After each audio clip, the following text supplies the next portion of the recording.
Power begins from within. If you're aware of who you are, if you're aware of what you're good at, what you're not good at, if you're able to see how emotions kind of govern your life, if you can learn what your weaknesses are and how to control them, you can't ever get complete control, but awareness is almost enough. Slowly through this process of knowing who you are and understanding other people and how they operate so you don't make stupid mistakes in life, you can increase that little tiny margin more and more and more, and you will be a person of power. Law number 1 in the 48 Laws of Power is called never outshine the master.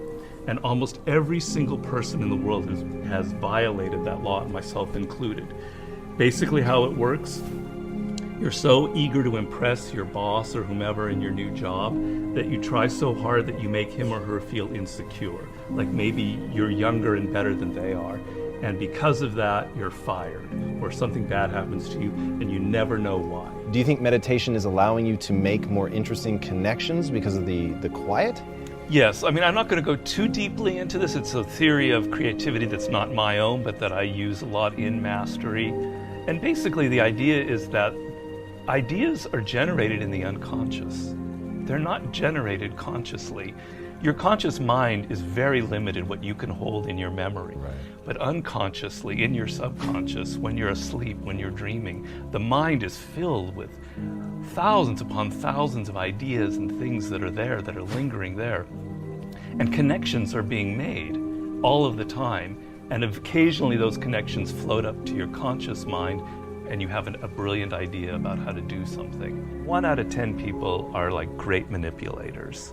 And there just takes one person and they can ruin your life. We were born with this natural talent. Every single person is born with this talent for getting inside the minds of other people. It's something that you're not even aware of.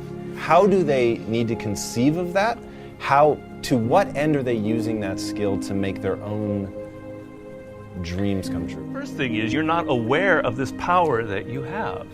You're walking around in life, I'm not critical because I'm the same, sort of sleepwalking. You're inside hearing your own thoughts day in, day out, like a continually, circling loop in your head. And you're not aware of the fact that if you stop that and you look at other people, a world opens up to you. So what's the first component of that world? Nonverbal communication. 95% of what really matters in communication between people is not through words. Words are used to deceive you, to disguise what people are really thinking. What are just a step or two that they can take down that path starting today? The first thing to understand is the most important, and that it is a skill. If you want to play the piano, you can't just sit down and suddenly play. You've got to practice it. You've got to practice it every day. And if you practice an hour a day, you're going to get better at it. Why are children able to learn and an adult can't? The reason is children don't think that they're superior. They don't think that they already understand the world. They're this small. They're weak. They're defenseless. They have to learn or they're going to die. They have to learn how to speak the language. They have to learn what's going on with their parents, or they're literally going to die. Do you have tricks that you use for ensuring that genius does not become a young man's game, that your books truly get better and better over time? Basically, every time I begin a book, I'm deathly afraid of failing. I feel like, it's not going to sell as well as the last book. I'm losing it. I got to go back to square one. Each project, each thing that you do in life, you have to kind of create that feeling in the gut like, I don't know if I'm going to be able to pull it off. I don't know if I can go 12 rounds with Floyd Mayweather this time. I don't know it. The secret really to success in life, I have to say, is retaining, I talk about this in Mastery, is retaining your childlike qualities. If you're completely a child, that's not going to work. Negative capability is rule number 1 for being a creative person. And if you don't follow anything else in Mastery, that would be enough. The ability to keep 2 ideas that contradict each other in your mind without feeling uncomfortable, without having to come to a conclusion. You can think about something without rushing to judgment and conclusion. You can be in the moment. You can say, well, it could be this, it could be that, it could be that. And you don't have to decide whether it's A, B, or C. You're open to adopting 3 or 4 different viewpoints. If you love music, don't quit your job and play guitar. Like, you're gonna have a hard Right. time feeding your family.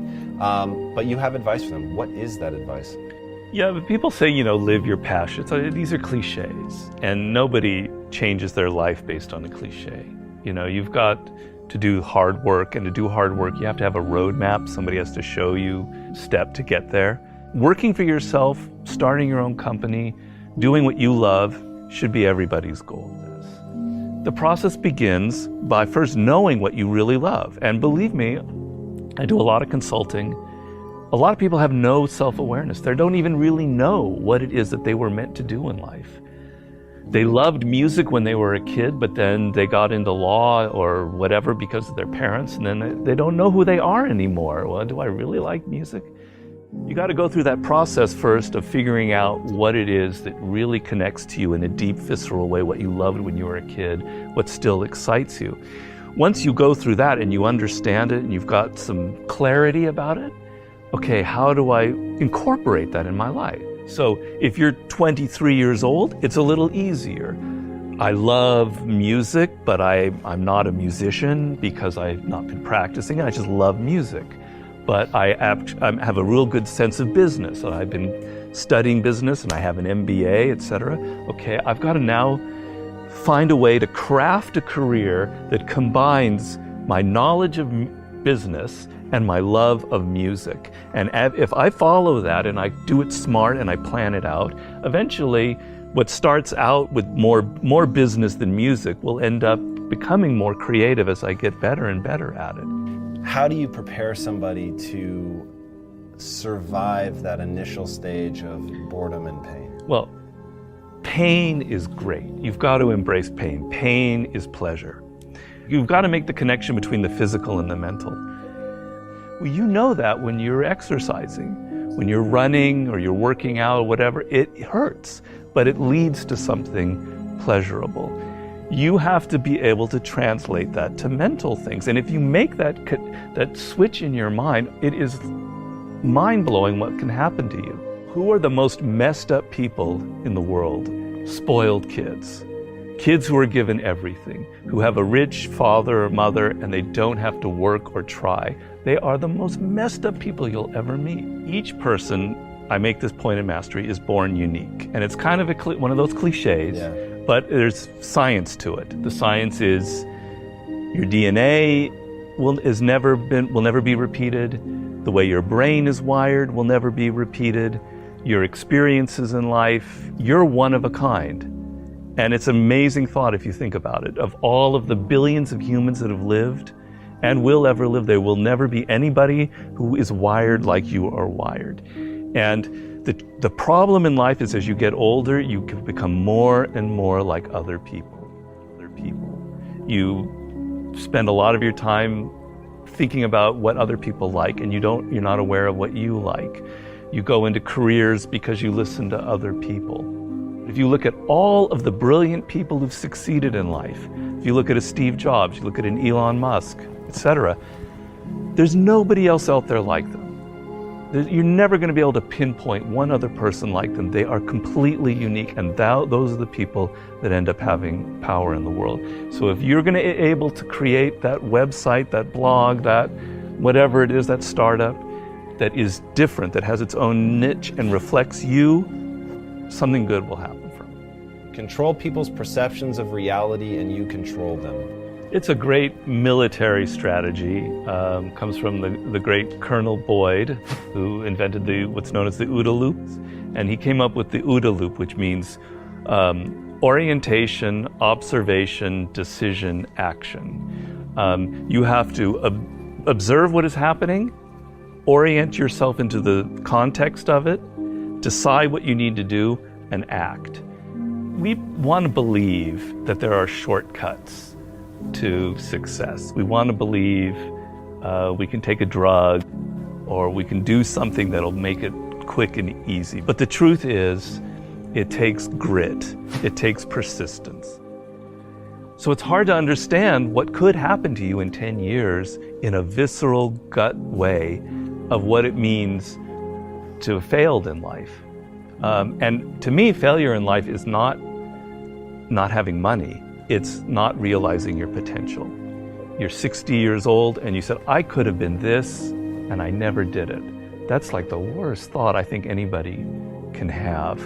And you don't think about it in the moment because your life is okay, but you've got to wake up and understand that there's an urgency here, and that if you're not practicing something now, if you're not aware, if you don't have a path towards something better, you're rotting on the vine, and that day of reckoning will come at some point, and it will be painful. You're not going to feel it suddenly, it'll be slow, but it'll come and it won't be good.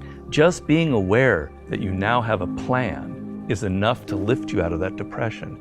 Okay, I'm working at Burger King, but I know I'm going to get to this community college and get a degree here after I save enough money. Having a goal is like, will change you completely from being depressed or not taking care of yourself to being energized and moving in the right direction.